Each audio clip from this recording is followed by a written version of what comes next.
ये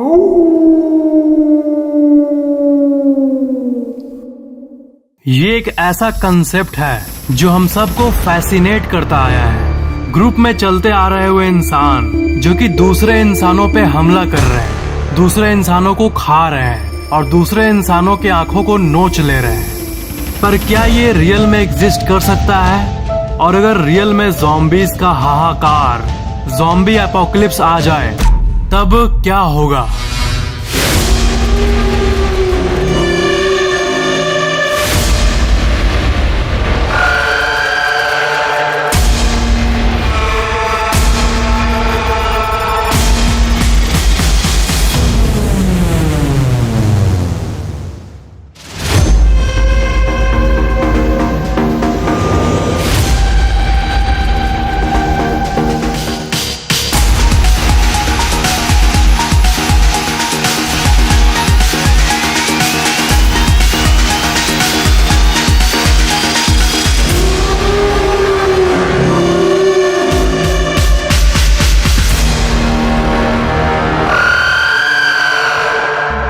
मूवीज के ज़ॉम्बीज तो अलग बात है, पर आपको तो पता होगा कि फैक्टिक्स पे आपको रियल वर्ल्ड का रेफरेंस मिलता है। ऐसी डेटा जो कि रियल वर्ल्ड में पॉसिबल हो और हॉरर मूवी नहीं बल्कि रियल हॉरर हो।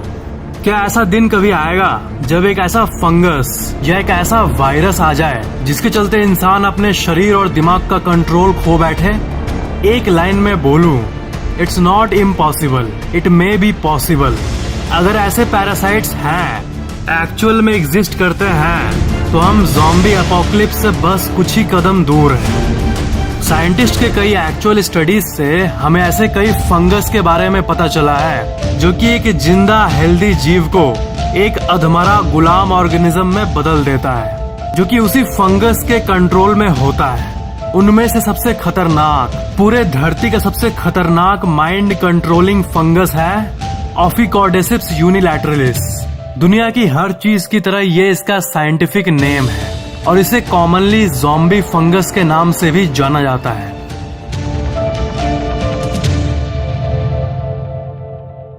जब चींटियां इधर से उधर घूमती है तब वो खाने को सर्च कर रही होती है और खाने के बीच में ही अगर ये चींटियां अनजाने में इस ज़ॉम्बी फंगस का एक पार्ट ले ले, चींटी के अंदर जाता है और अपने आप को मल्टीप्लाई करना स्टार्ट कर देता है। चींटियों के शरीर के साथ साथ उनके दिमाग को भी इन्फेक्ट कर देता है और दिमाग को कंट्रोल करना शुरू कर देता है। चींटियों के बॉडी को अपने हिसाब से कंट्रोल करने लगता है और उससे ऐसे कई कामों को करवाता है जिससे आखिरकार वो चींटी मर जाती है।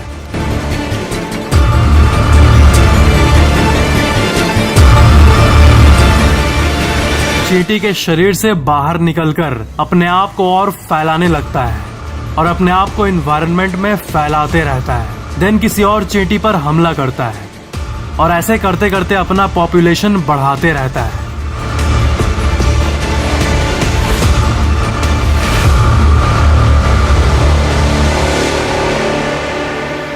इस रियल लाइफ सिचुएशन को देखकर हमें रियल लाइफ नेचर का एक गहरा आइडिया मिलता है और ये भी जानने मिलता है कि नेचर में ऐसा मॉडल सच में बना हुआ है जिसमें एक वायरस, फंगाई या पैथोजेन दूसरे ऑर्गेनिजम्स पर हमला करके उसे कंट्रोल करता है। मीन्स ये जस्ट एक कंसेप्ट नहीं है बल्कि रियलिटी है if we see the mother nature.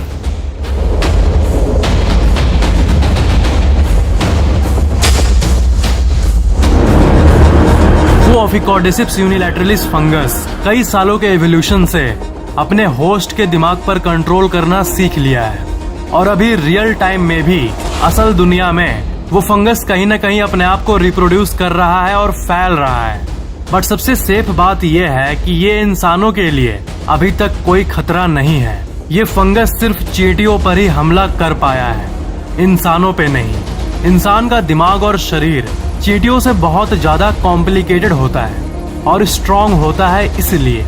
But यहाँ सवाल यह है कि अगर मदर नेचर में ऐसा कुछ होता हुआ देखा गया है चींटियों के साथ, तो क्या ये चींटियों को छोड़कर किसी और ऑर्गेनिज्म या इंसानों के साथ भी हो सकता है, किसी और मिस्टीरियस पैरासाइट या फंगस के द्वारा?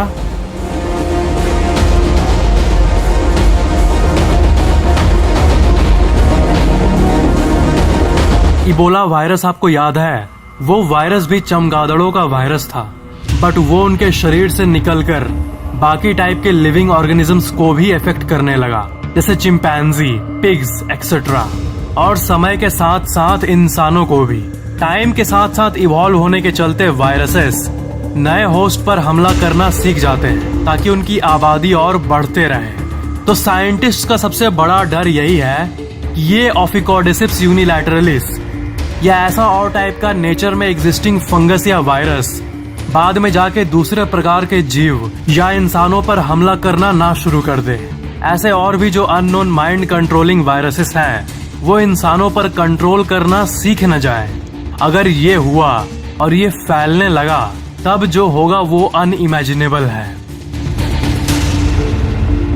कोई वायरस शरीर में जब घुसता है तब इम्यून सिस्टम उसे रोक लिया तब तो सही है, पर अगर शरीर में वो वायरस इन्फेक्ट करने में कामयाब हो गया फाइनली, तब वो शरीर के होस्ट सेल को ही अपना गुलाम बना लेता है और शरीर का सेल ही उस वायरस का कॉपीज को बनाने लगता है।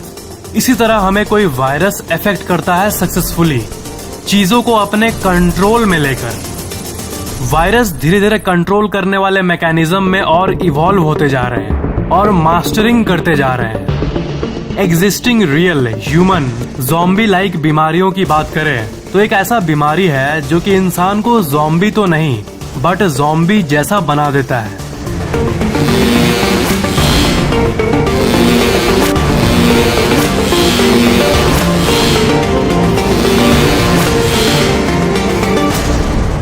कैटाटोनिक स्किज़ोफ्रेनिया ये एक ऐसी कंडीशन होती है जो जब अपने लास्ट हद तक चली जाती है तब इंसान को पता नहीं चलता कि क्या रियल है और क्या अनरियल है।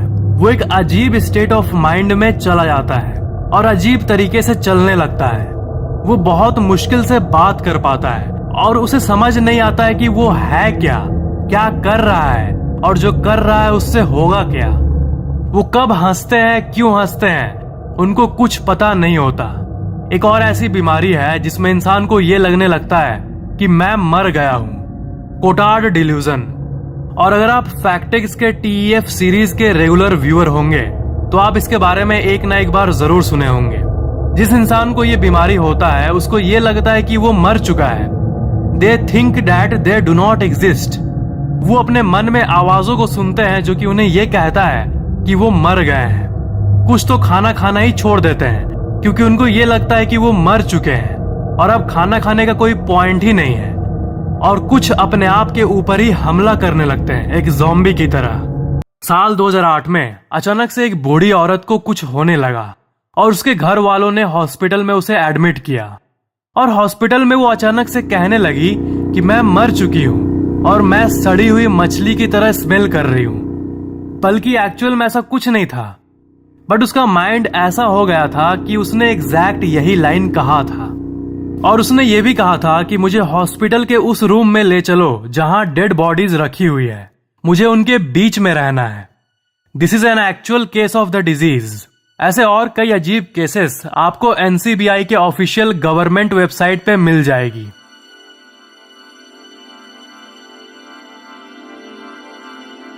ऐसे कई लोग होंगे जो कि ज़ॉम्बीज के बारे में चाहे कितनी भी इंफॉर्मेशन क्यों न सुन ले मेरे मुंह से, वो लोग जो प्योर साइंस को मानते हैं वो अब भी नहीं मानेंगे क्योंकि उनको ये लगता है कि साइंस ने सब कुछ को ही जान लिया है।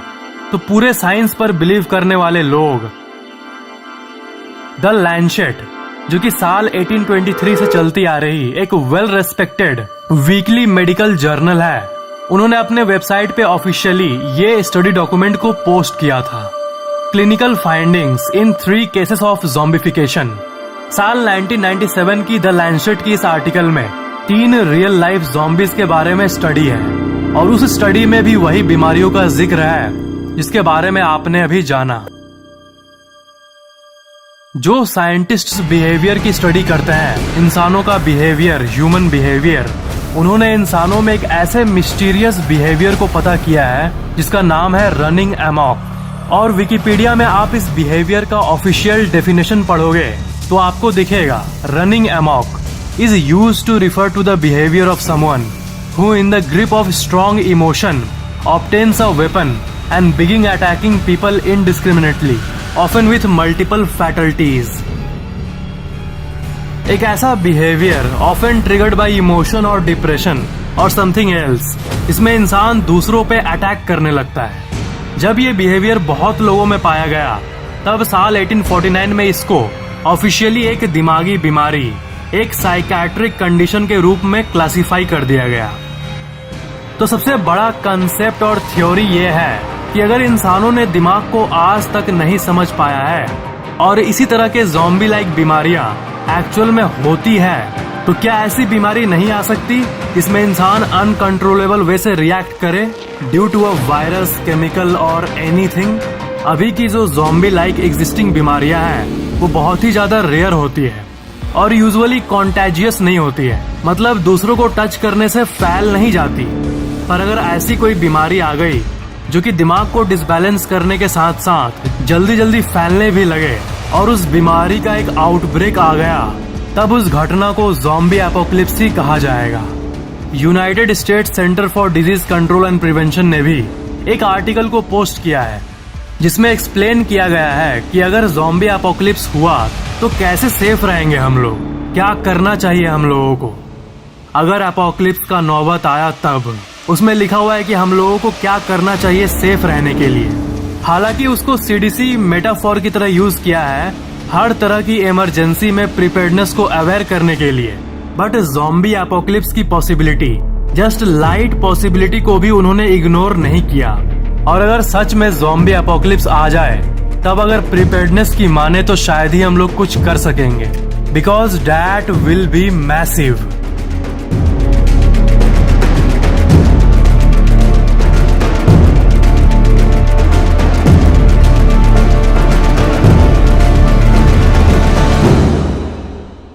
कुदरत हमेशा नए नए वायरस, बैक्टीरिया और पैथोजेंस बनाते रहती है। अभी रियल टाइम में भी इन्वायरमेंट में कई नए तरह के वायरसेस बन रहे हैं और ऐसे नोवेल वायरसेस बन रहे हैं और इवॉल्व हो रहे हैं कि कब कैसा वायरस आ जाए कोई पता नहीं कर सकता। और अगर कोई वायरस इंसान के पैराइटल लोब पे हमला करने में सक्षम हो गया, तब इंसान के एक्शंस उसके इंटेंशन से नहीं मिल पाएंगे। मतलब ये जो दौड़ते हुए आप ज़ॉम्बी देख रहे हो, ये अंदर से पूरी तरह से अवेयर होंगे कि मैं क्या कर रहा हूँ, बट वो अपने आप को कंट्रोल नहीं कर पाएंगे और अंदर मन ही मन रो रहे होंगे कि मैं क्या कर रहा हूँ, अपने ही फैमिली मेंबर को मार रहा हूँ, बट वो कंट्रोल नहीं कर पाएंगे अपने बाहरी एक्शंस और चेहरे के एक्सप्रेशंस को। और वो क्या कर रहा है, क्यों कर रहा है, कैसे कर रहा है, सबका कंट्रोल खो बैठेगा। हर इंसान अपनी मर्जी से जीना चाहता है, पर ऐसा ना हो जाए कि एक ऐसा पैरासाइट आए जो कि मर्जी को ही खत्म कर डाले। हम लोग एज अ सिविलाइजेशन ये उम्मीद तो नहीं करेंगे कि ऐसा कोई वायरस आ जाए, but we can't ignore the possibility. कब कैसा नया पैंडेमिक आ जाए कोई नहीं कह सकता, इसलिए we should always be ready even before it comes. We should be prepared always.